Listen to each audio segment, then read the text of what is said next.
La capture d'écran vidéo, ou screencast en anglais, est un contenu pédagogique multimédia très utile. Il permet de montrer une manipulation sur un ordinateur tout en la décrivant, ce qui est plus efficace qu'un mode d'emploi et quelquefois aussi plus rapide à réaliser.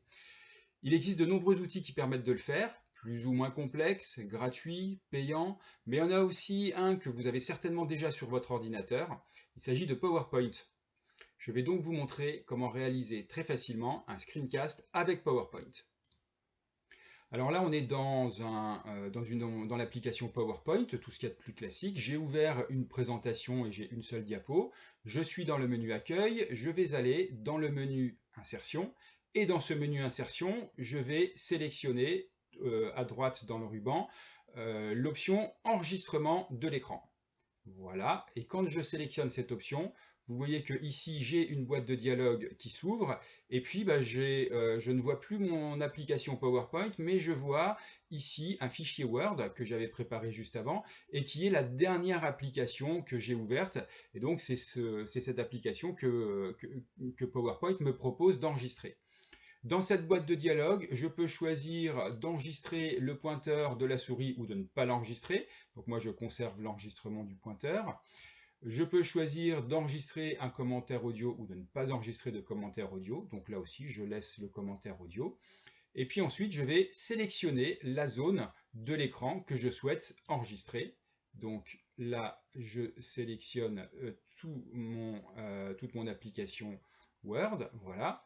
Et après ça, donc là, une fois que c'est sélectionné, vous voyez que le bouton enregistrer est passé en rouge. Donc je peux commencer mon enregistrement. Alors, je vais cliquer sur enregistrer et je vais déplacer la souris pour que la boîte de dialogue disparaisse.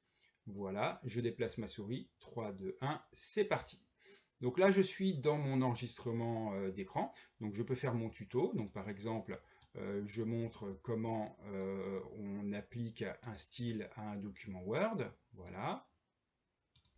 Donc le titre, titre 1, titre 2, etc. Et puis, alors il faut faire attention quand on est dans l'enregistrement d'écran. Si je vais en haut de ma fenêtre, je fais réapparaître la boîte de dialogue et elle sera enregistrée. Donc il faut faire attention à ça. Et une fois que j'ai fini, donc je laisse 2 ou 3 secondes de pause. Et je vais pouvoir, alors je peux faire une pause et reprendre l'enregistrement, ou sinon arrêter complètement l'enregistrement. Et là donc je suis revenu dans ma fenêtre PowerPoint et cette fois-ci on voit que dans ma slide j'ai une vidéo qui est apparue. Donc là on a le lecteur vidéo, donc si je clique dessus, c'est parti. Donc là je suis dans mon... Voilà, on voit que c'est l'enregistrement de mon écran, de la manipulation que j'ai faite dans Word qui apparaît. Alors avec ce document, qu'est-ce que je peux faire? Alors première chose, déjà quand je fais un clic droit, j'ai une barre d'options qui apparaît ici et je peux découper.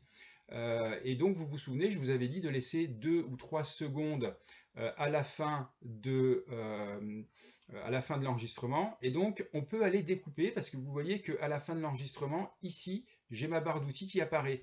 Donc je vais aller découper cette partie que je ne veux pas. Hop, voilà. Voilà, c'est ici qu'elle apparaît. Donc, je découpe ici à 36 secondes. Je dis que la fin, elle est ici. Et puis peut-être que le début, on ne sait jamais. Si la première seconde, j'ai un petit peu hésité, je peux couper aussi. Et donc, je fais OK. Et ça redécoupe donc mon fichier.